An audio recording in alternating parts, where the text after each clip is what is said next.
Assalamualaikum warahmatullahi wabarakatuh. Selamat kembali lagi dengan saya Baru Alam dan Mulia Nasution. dalam acara podcast Kedai. Nur, ini makin hari ini makin rame nih ya. Bingung kita melihat isu yang muncul ini belum selesai di sini muncul di sini. Seperti kita lihat di sini kemarin jam Jampitsus kita angkat kita bahas bergelinding isu ikutannya ya. Sekarang tambah lagi Pak Presiden mau bangun lagi pulau Berikat. Sementara LDG kita ini belum jelas mau kemana solusinya. Ini mungkin apa yang paling menurut Anda yang kita pikir kalau kita bahas memang memberikan suasana yang pas di hati masyarakat. Ini perlu kritis ya. Bangsa ini gak punya problem yang banyak sejak dahulu, mulai dari baru dari reformasi juga. Jadi problem-problem itu menggelinding dengan semakin cepat. Puncaknya ini sekarang banyak sekali problem-problem real di dalam kehidupan kita yang menurut saya itu terkait dengan fakta hidup yang dapat kita rasakan. Ini siapa yang harus dibenahi? Karena kemarin saya ada menulis apa bukan advokat, teman dikirim ke saya. Saya katakan tidak hanya soal leadership tapi sistem. Nah, Ya. dua ini saling berkaitannya. Nah, pertanyaan kita kalau kita korelasi dengan konfigurasi, apakah faktor kepemimpinan yang ada sekarang ini belum mumpuni untuk mengelola isu-isu ini, atau memang sistemnya memang sudah breakdown ya, sudah tidak bisa dipakai lagi. Ini Iya. Kalau di dalam sistem yang tertata dan semua role itu sesuai dengan standar operating prosedur yang baku, menurut saya siapapun yang akan menjadi pemimpin, sistemnya akan mendukung untuk jalannya satu, apakah organisasi kemasyarakatan, apakah organisasi di dalam sebuah perusahaan, atau yang lebih besar misalnya kementerian dan kemudian negara. Nah, problem kita kalau menurut saya sistemnya ini ada something wrong yang misalnya apa? Contoh yang paling jelas ini kita lihat. misalnya begini. Kalau kita lihat ya di dalam penataan yang terkait dengan aparat penegak hukum, sebenarnya ini kan harus disisir. Seperti apa sih pola yang ideal di dalam praktik-praktik di lapangan? Ada Komisi Pemberantasan Korupsi Ya. yang dulu tugasnya sebenarnya untuk membenahi apa yang tidak beres di Kejaksaan Agung dan kemudian kepolisian. Sebenarnya ini kan lembaga etik, Ya. tetapi dalam kenyataannya keenakan nih kawan, lanjut terus dirubah undang-undangnya. KPK. Nah, iya dong, mestinya kan dari awal itu sudah harus Betul. ada target. Betul. Gitu. Kalau ini nggak dibedah, jadi pemainnya banyak nih para penegak hukum Ya nih. begini, kalau saya nih ditanya, Ya. saya bedah ya, saya kenal Taufik Kuramaluko. Saya tanya waktu itu juru bicaranya itu yang orang Tempo Jawa itu, Johan Budi. Oke. Datang ke kantor saya, waktu itu saya jadi salah satu pimpinan. Pak Taufik, sebenarnya apa yang jadi concernnya KPK? Kan sudah ada lembaga-lembaga aparat penegakan hukum. Ya ada nggak? Jadi waktu itu dibuatlah undang-undang tipikor yang khusus menjadi domainnya KPK itu setiap perbuatan extraordinary crime di atas tahun 99. Berarti waktu itu sudah reformasi kan. Nah yang ini ke atas itu menjadi domain KPK. Oke, kita setuju kan. Berarti ini aman. Yang ke belakang kan ada istilahnya. Kemudian di dalam proses pelaksanaannya, bagaimana kalau nanti tidak tercover oleh KPK? Kan KPK ini kan badan lembaga ad hoc ya. Ya. Dia sendiri otak pengalaman. Nah, masuklah unsur-unsur dari institusi yang lama. Polisi ada di dalamnya, dari Pak Taufik kan polisi kan. Kemudian dari kejaksaan. Ya, apa bedanya lembaga ini sama lembaga lama? Ini kan cuma didesain aja gitu. Ya. Kalau menurut saya nih ya, setelah dari tahun saya lihat waktu 2007 itu saya ngambil sekarang sudah 2026, sudah berapa tahun? 19 tahun kan? Apa hasilnya? Artinya ada desain yang keliru kan? Ya, artinya kan sampai kapan? Dia kan mesti berkeluar ad hoc itu kan ada batas. Ada batas waktu. Ya, ada target capainya bagaimana. Sekarang kenapa nggak dilimpahkan ke KPK kartu jam itu? Kenapa kirim ke kejaksaan? Kalau memang ini asalnya adalah berkaitan dengan perbuatan melanggar hukum dalam konteks korupsi, Itu harusnya kan jangan dikasih ke Jakarta Tahu, karena yang di sasar adalah orang di jam situ sendiri kan, Pak Febrinya kan, dengan timnya. Harusnya ini akan bisa seperti kata itu makan jeruk katanya kan, kasih ke lembaga yang netral. KPK kan bisa, tapi ada dugaan KPK udah nggak berani atas ini karena dia udah mengenai terkerdilkan lah. Kalau menurut saya bukan tidak berani, tetapi ada deal-deal di antara para petinggi ini, aparat penegak hukum itu. Mungkin juga ada kejaksaan di sana, ada kepolisian di situ, kemudian juga ada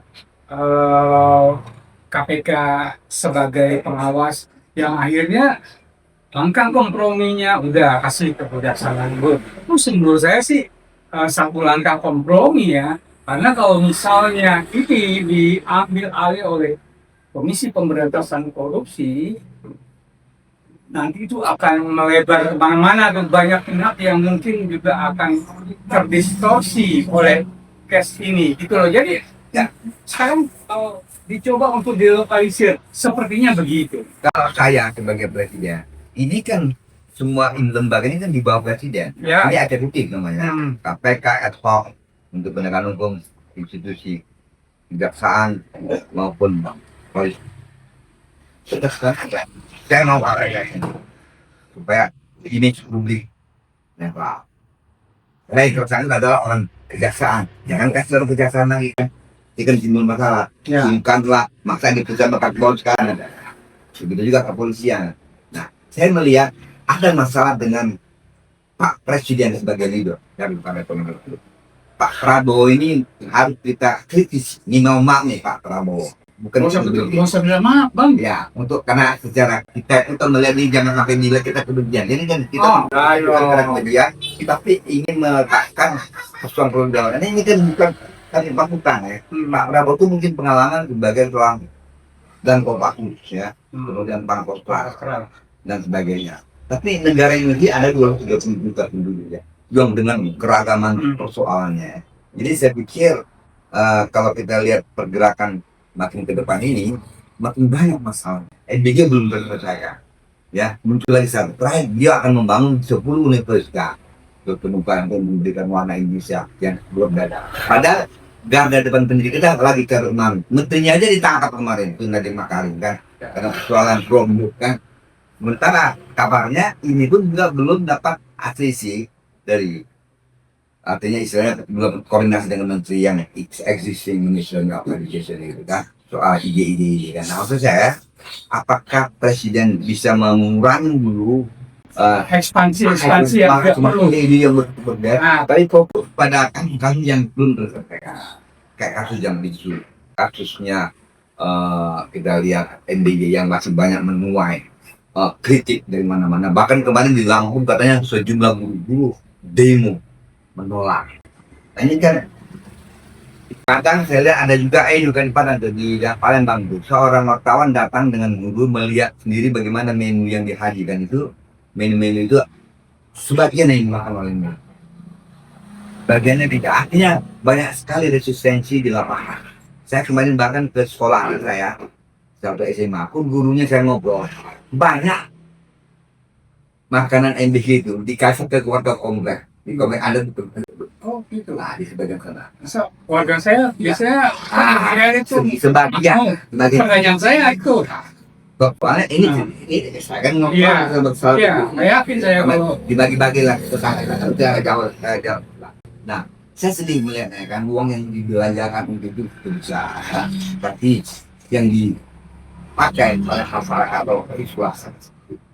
Nah, ini kan maksud saya ini bisa diselesaikan karena ini ada triliunan uang. Berbagai obat merah putih yang kita lihat sampai sekarang ada lagi kemauan orang kata yang kalau 2 kilometer dari operasi merah putih tidak boleh ada yang kemarin dalam masyarakat. Nah ini kan menimbulkan kesan yang tidak menyenangkan ya, bahwa kita tidak siap untuk membangun sebuah dunia usaha yang mandiri berbasis Indonesia dan merah putih. Ya, problem dasar yang dihadapi oleh bangsa ini kan kita tidak taat dengan regulasi yang kita buat dan sepakati dari awal ya.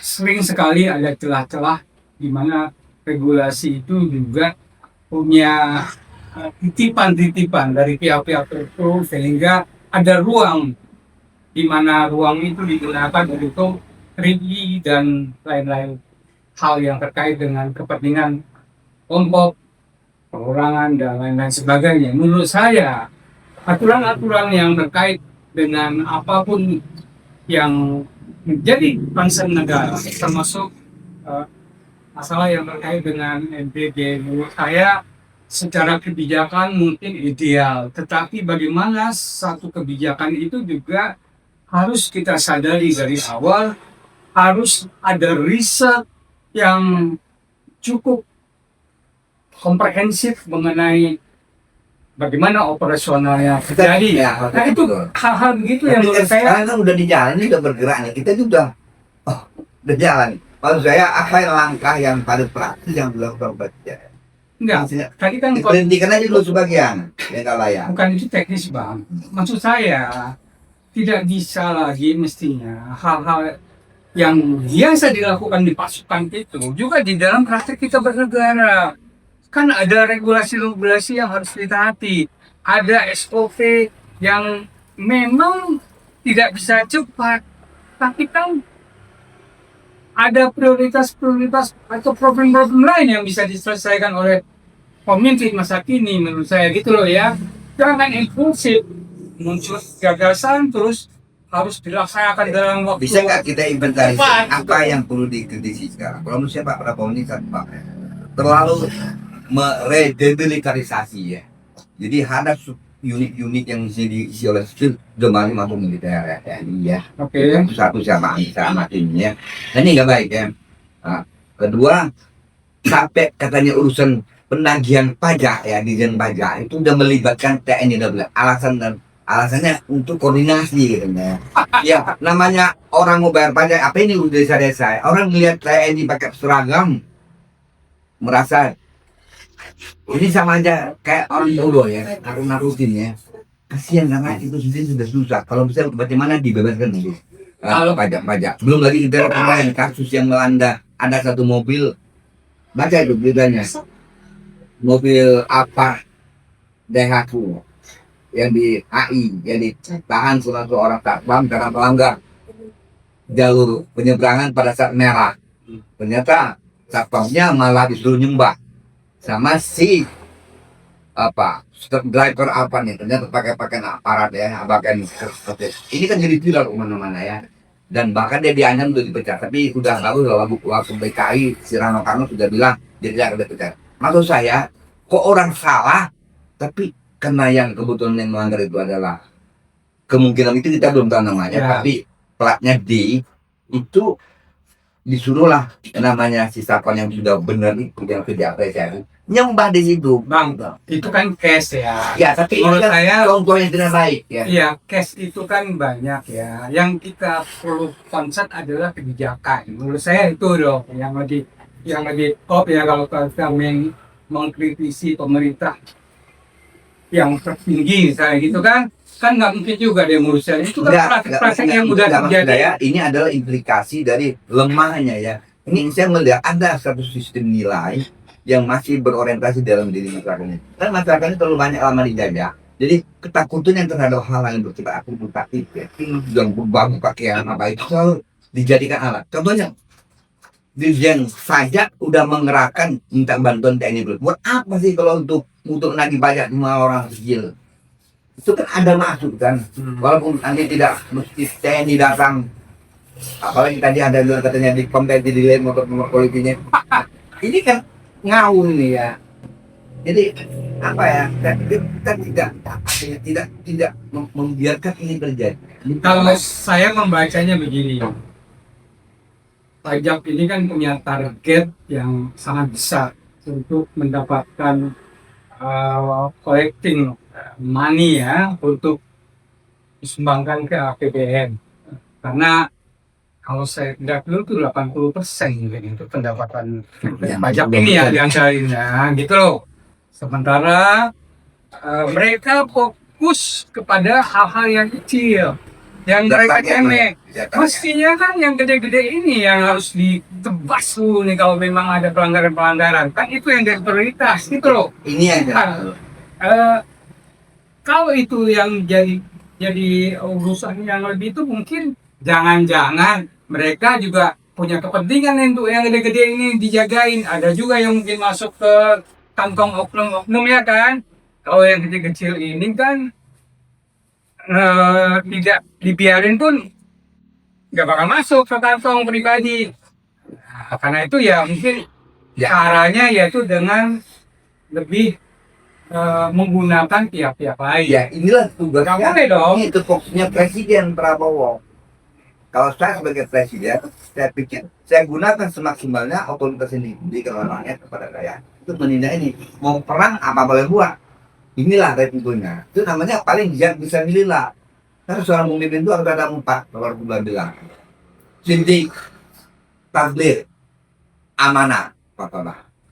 Amanah itu dia dipercaya. Kalau omong-omong aja tidak, tapi dalam prakteknya tidak pernah dilaksanakan, atau di dalam prakteknya banyak sekali kenyataan-kenyataan yang belum terwujudkan. Katanya memang saya dukung Prabowo kalau dia memang mau membantai melawan oligarki, dia diserang salah ini katanya. Betul nggak diserang? Atau memang kita yang lemah menegakkan aturan itu kan? Ini yang saya lihat di lapangan masih saja bergerak ini gitu segala macamnya kan. Jadi periksa tuh KDNP, Koperasi Merah Putih itu yang sampai katanya ada oknum yang mencoba memaksa harga-harga untuk penyediaan mobil, jeep, mobil barang, motor dan sebagainya. Ini kan gampang nih. Udah ketahuan tangkap, cabut mudahnya. Perlihatkan sama publik ini kan era digital. Nah, langsung tampilkan. Ini bikin progres reportnya secara kinerja. Paparkan. Karena publik ini sudah terlalu lama dengan budaya permisif. Jadi penyimpangan-penyimpangan yang terjadi di dalam birokrasi, deviasi yang sebenarnya tidak bisa ditolerir itu pada akhirnya karena ada pembiaran hal yang kecil lama-lama hal yang besar juga dianggap hal yang lazim. Begitu ya. Nah, itu yang akhirnya sekarang terakumulasi menjadi satu problem akut. Pertanyaannya sampai kapan?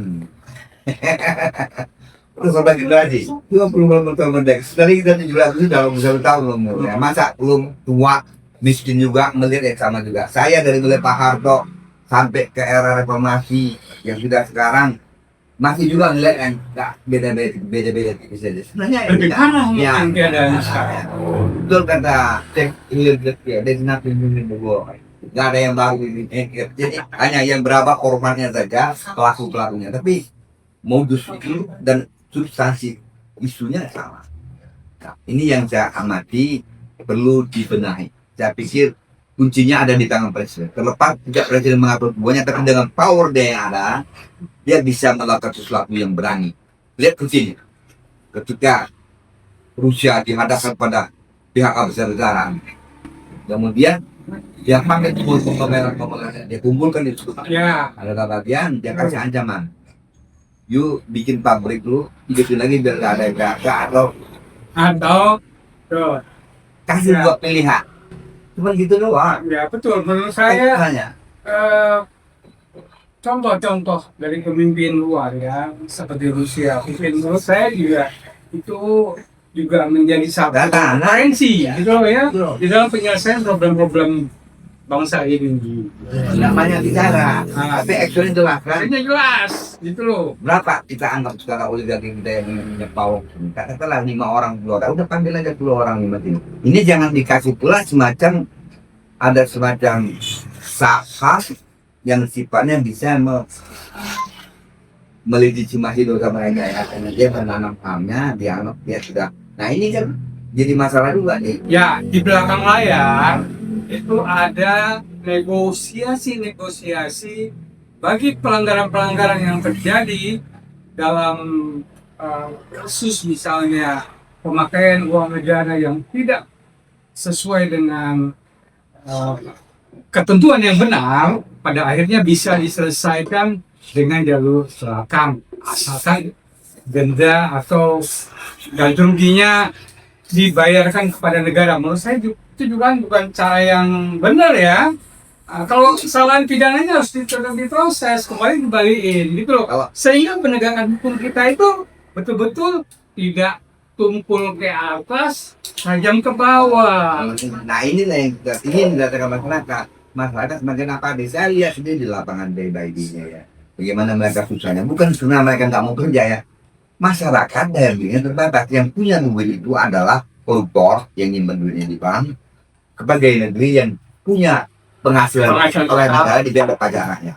Dan yang jadi masalah banyak juga dari aparat-aparat ini dia lebih rakyat ini bertindaknya tidak lagi santun kepada masyarakat. Makin parah lagi kan. Sudah dia akan gaya dari pajaknya rakyat. Mereka kejar-kejar rakyat. Kelakuannya kalau baik apa-apa. Kita lihat kemarin kasusnya Kota Indonesia sampai disuruh nyembah. Belum lagi yang namanya ingat baca kemarin di Padang itu kasusnya Pondok University yang Satpol PP yang gebukin dosennya kan.